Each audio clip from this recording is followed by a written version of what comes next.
Ay, magandang araw po sa inyong lahat. Kumusta po sa araw na ito? Ngayon po ay araw ng Lunes, January 6, 2025.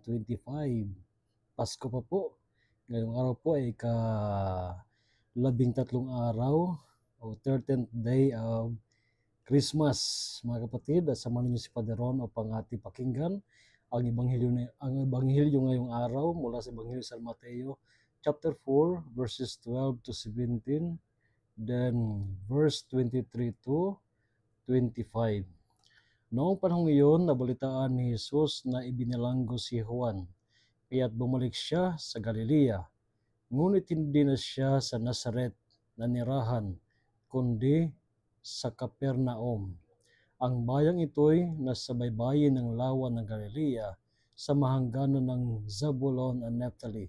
Sa gayoy natupad ang sinabi ni Propeta Isaias, ang lupain ng Zabulon at lupain ng Naphtali, daanan sa gawing dagat sa ibayo ng Jordan, Galilea ng mga Hentel.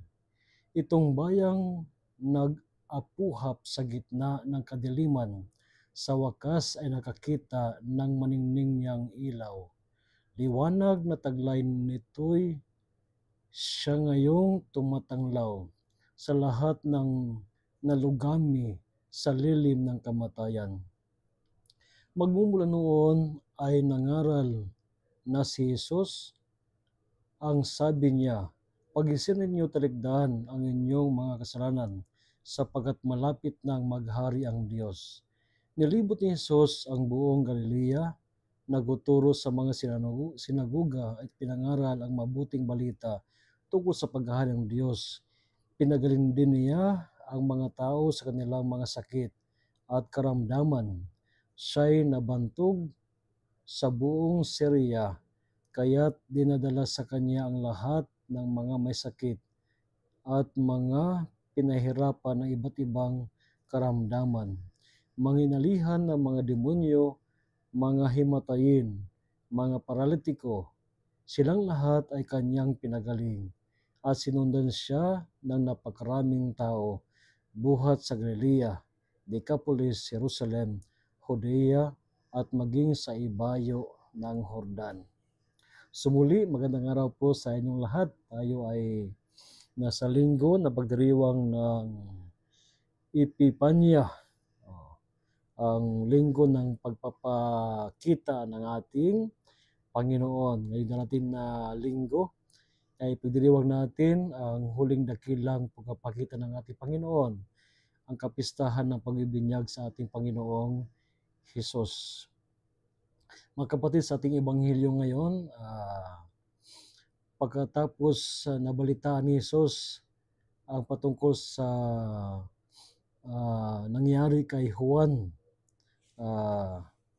si Jesus ay nagsimula ng kanyang misyon. At ating makikita sa ebanghelyo na kung ano ang ginawa ni Juan Bautista sa kanyang paghahanda sa pagdating ng Mesiyas. Ang laman ng mensahe ni Juan Bautista ay pagising ninyo talikdan ang inyong mga kasalanan, sapagkat malapit na maghari ang Diyos.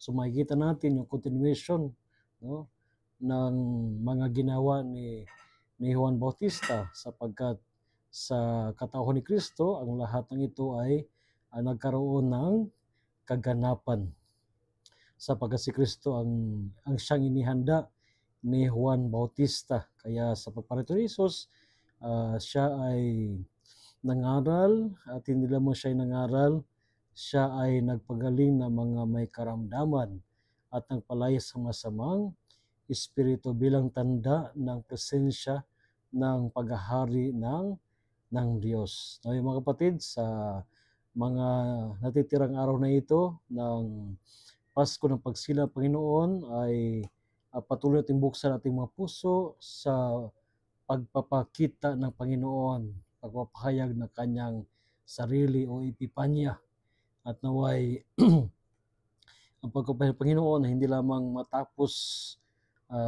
sa ating pakikinig at pagtanggap datapwat tayo ay maging kabahagi ng misyon ng ating Panginoong Hesukristo. So again, a blessed day sa inyo lahat at naway ingatan kayo ng Panginoon sa araw na ito. And rest assured of my prayers for each one of you. God bless you all.